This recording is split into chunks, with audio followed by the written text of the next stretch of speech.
All right.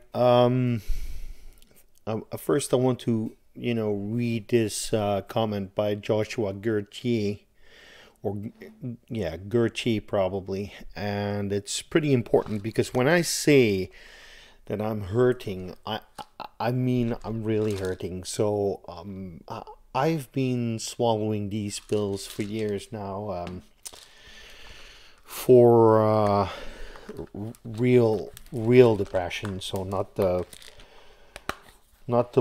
blue Monday kind of stuff. So I still need to take these. So I don't know if you can see them. Let's see. So that's them there.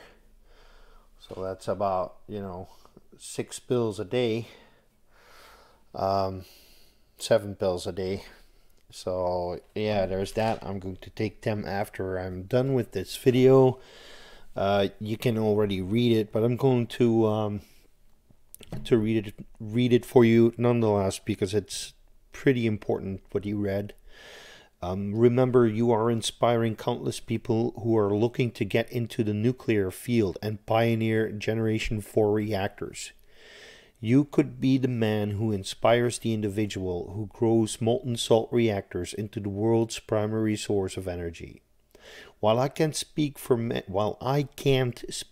others, I can tell you that as a 15-year-old in the United States, you have inspired me to pursue molten salt reactor technology and its development within the United States. Since my inspiration, I have been recognized at international science events such as the Intel International Science Fair for many of my works in nuclear science involving more rudimentary areas of the field. Nonetheless, I have been speaking with others in the field of nuclear in order to further my pursuit of this revolutionary technology.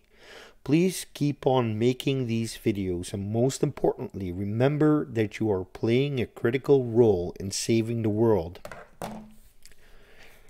Now, I can't tell you how much this means to me, so yes, thank you very much, Joshua. It's very hard for somebody who is depressed to find meaning in life, and that has always been my primary motivation. And my primary motivation was indeed trying to help people become more involved, and knowledgeable about our problems and what we ought to do in order to, become successful. And I have a tendency to downplay my own role, my own responsibilities, but I promise you, Joshua, that I will keep making these videos. So thank you very much for your very, very nice comment, and it means a lot to me.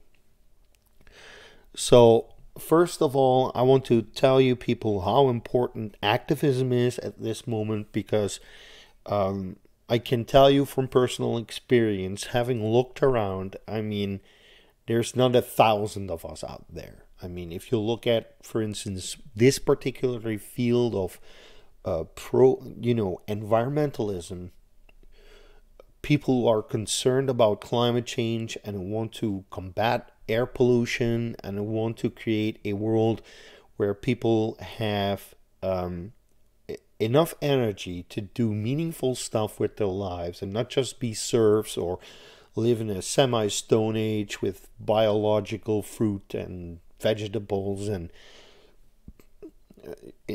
in a world where nobody gets to meet each other. And we are the rarest bunch of them all. Pro-nuclear environmentalists. We are exceedingly rare, and that's why I wanted to start this video first with a big thank you to Joshua for his very kind comment. And please leave more comments to my videos. I mean, it's the lifeblood of this channel. It's comments and likes and shares and people who subscribe to the channel. So that's very important. But next, I want to do some shout outs. So the first one is to the Thorium Energy Alliance. Why the Thorium Energy Alliance? It's because John Kutch, who is the basically the head honcho over at the Thorium Energy Alliance, basically gave me my first shot at a presentation in front of a big audience. Yeah, so I've had three presentations so far. One in England in Watford in a bookshop, which was done by Neil Emery, who unfortunately doesn't own the bookshop anymore, but he's still a community organizer in Watford, so that's great. And the second one was the Thorium Energy Alliance conference in 2017 in St. Louis, where I got to meet a whole lot of people who are like-minded, like we are, and yeah, so I would like to do first of all a shout out to the Thorium Energy Alliance. Go over there, order a T-shirt, donate, help him, do whatever he does. I mean, he is pretty active. It might not seem like it, but he's more of a behind the scenes kind of guy who talks to representatives and funds certain nuclear endeavors, wants to get a thorium bank built. I don't know if that's still a thing, but I thought it was a good idea. He works together with Jim Kennedy, and so this is a pretty good organization to support. Here's a picture of the Thorium Energy Alliance conference at which I was present.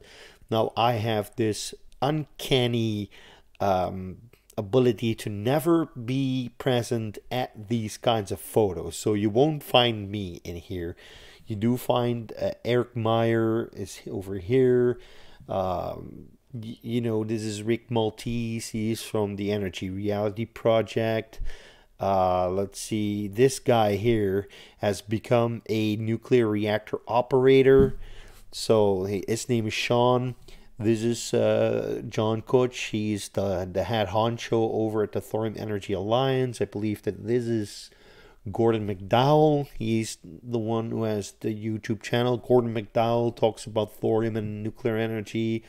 This is Phil Ord, very good friend of mine. He wears the same NASA shirt as I have. This is Heather Matheson from the Mothers for Nuclear, who will be mentioned shortly. Over here is Meredith Angwin. She is a great friend of mine. Alexander Canera. And here is one of my best friends in the United States. So yes, I'm sorry if I don't mention all of you, but as you can see, I mean, there's a lot of passionate people here who are all trying to do what I, Joshua, and others are trying to achieve, which is a future for Generation 4 nuclear power. Some of them are real thorium enthusiasts, others are generally nuclear energy enthusiasts. In any case, these guys are all pro-nuclear and they want a better world for all. So I will leave links in the description below. The next I want to shout out is Mothers for Nuclear. These two women work at a nuclear power plant. They are featured in my latest documentary, which you can find on my website. So at this moment I believe that it's a little bit, it's possible that my browser isn't showing this correctly, so head over to Mothers for Nuclear. They can always use your support. These women work at Diablo Canyon Nuclear Power Plant, which is one of the power plants that is planned to shut down prematurely. It could easily run for another 10, 20, maybe 30 years, and it needs our support to get that done.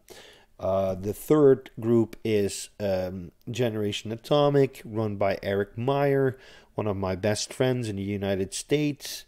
I've already, done a fundraiser for him on Facebook, and yeah, I think he deserves our support too. And finally, there's Environmental Progress, which is the biggest, most successful, we can ascribe success, but I think that Environmental Progress with Michael Schellenberger is one of the more successful environmental NGOs out there. I mean, there's others like Bright New World and Third Way, but I wanted to especially shout out Michael Schellenberger's Environmental Progress, because they're doing very good work. They're actually putting boots on the ground right now in Paris. They put boots on the ground in Germany earlier this year, and that's just incredibly important.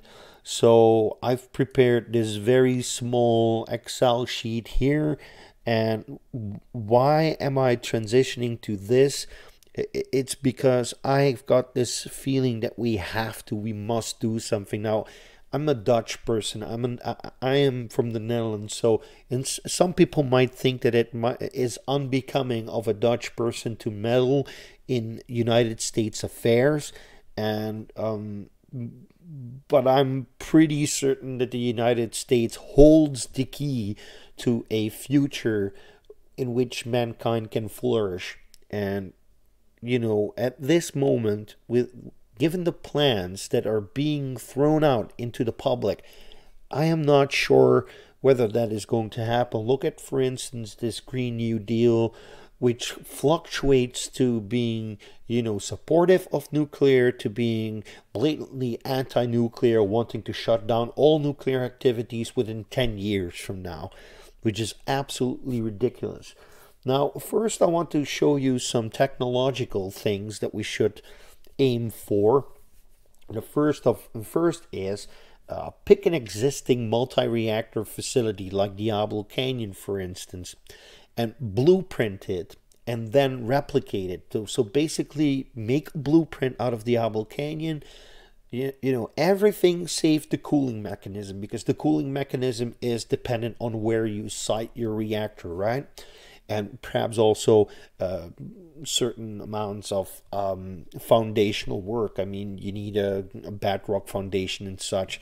So, but in any case, pick a multi-reactor facility, preferably 2 or 4 units. Well, there are no 4 units in the United States, as far as I am aware, that are 4 identical units. Blueprint them and replicate them. We need at least 20 to 30 boiling water reactors or pressurized water reactors, units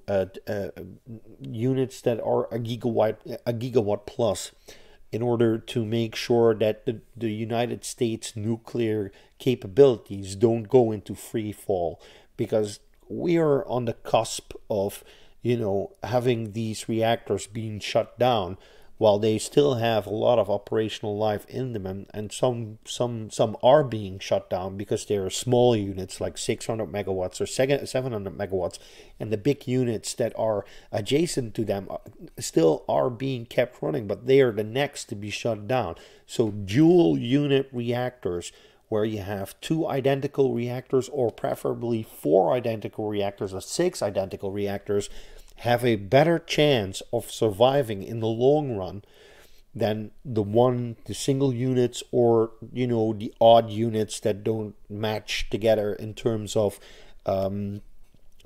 technology. So an instance where you can see this happening is Canada, where they have these huge power plants with 6 reactors or 4 reactors, and people keep renewing them, keep rebuilding them, and keep them running. And I have confidence that the Canadians are going to do that. But also important is we must keep existing plants open and upgrade them or expand them. And expanding them, I mean building additional units. So like if you have Diablo Canyon, look for a way to build an additional 2 reactors at that site. Don't necessarily need to be the same kind of reactor, but at least try to expand our nuclear capabilities. So next we are going to new technologies. So this is already being done. Streamline new tech. It's not being streamlined well enough. One of the reasons why we can say that it's not being streamlined well enough is because Bill Gates is lobbying for support for his reactor and other reactors on the Hill. So there's something wrong there. It's not going fast enough. So just like it's not going fast enough with existing designs, it's not going fast enough with new designs. Now, as you know, I am not necessarily against existing designs. As a matter of fact, I am an advocate of building more of these. But we also need innovation. Innovation is good. And new technologies, if you look at molten salt reactors, for instance, which could be productized and could be manufactured and then rolled out of factories, that's the end game. That's the end game we want to achieve. But this is taking it through from a technological perspective. The key to success is not necessarily a technological question. The key to success is getting public approval and support, making sure that representatives understand that they need to support the nuclear industry, and we have to have bipartisanship. Because bipartisanship ensures stability. It ensures that the political pendulum doesn't crush any pro-nuclear or pro-renewable or whatever legislation that comes out now, because that will be disastrous. So this is one of the things that we need to secure somehow. And I was wondering whether you, my viewers, there's like 800 of you who are subscribed to my channel.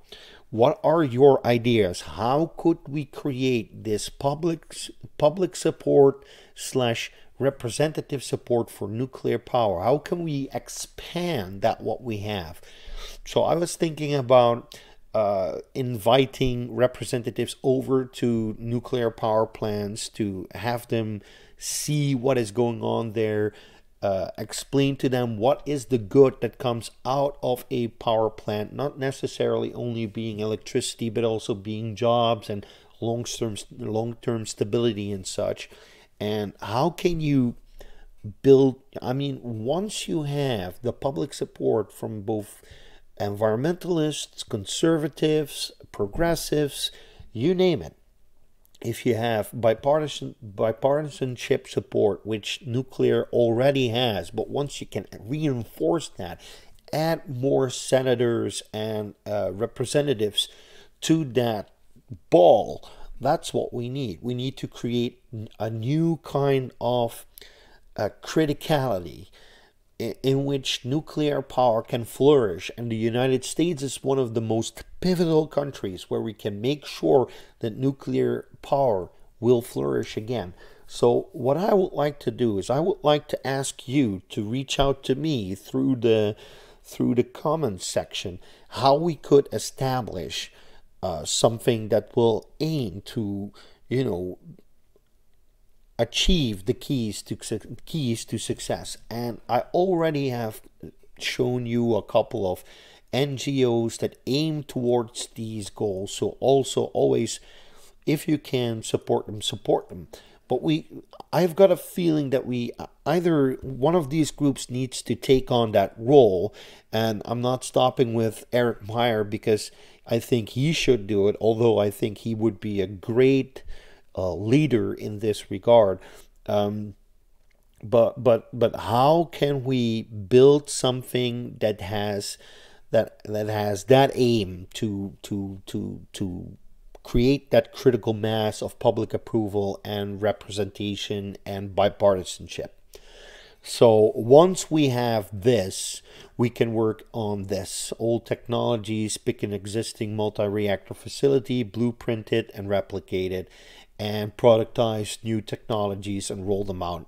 Because this is pretty much the key to making nuclear that is cheaper and more quick to roll out. And this is what you need to do that in the first place. And I don't think that we have to make promises to people to say, look, new nuclear is so good, we can do, if we do new nuclear, all will be well. No, what we need is we need people to support nuclear, whatever it is, whether it is boiling water reactors, pressurized water reactors, or new nuclear generation 4 reactors.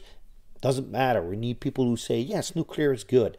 Nuclear is great, and we are going to support it, and we are going to demand from our representatives that they will put in the work to expand our nuclear fleet.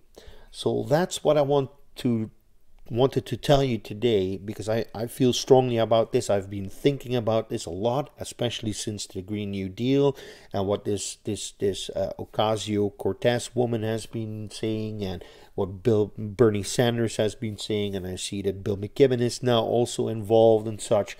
So please let me know in the comments below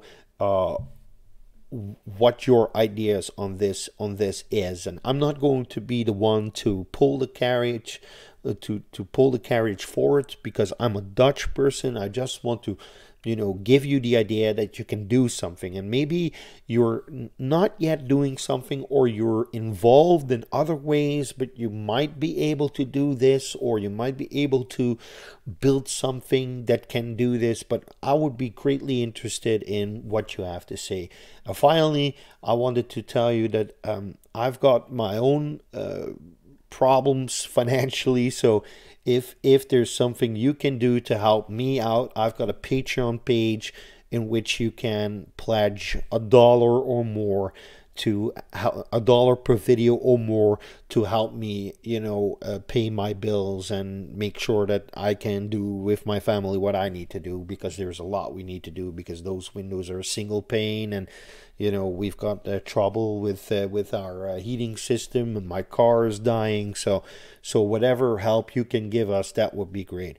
In any case, consider Environmental Progress, Generation Atomic, Mothers for Nuclear, and the Thorium Energy Alliance. There's also Californians for Green Nuclear Power. So I will leave a load of links in the description below. Send me your ideas. I would like to help people get more involved in the nuclear business. How can we build this momentum? How can we build critical mass to make the United States become a nuclear power again? And in nuclear power, I mean a force for good, not weaponized, but public, civilian nuclear reactors that are being built in the United States, but can also be exported to other countries. Well, that's it. Thank you all for watching. In any case, this is me, Matthijs Bekkers, and yeah, see you later. Bye-bye.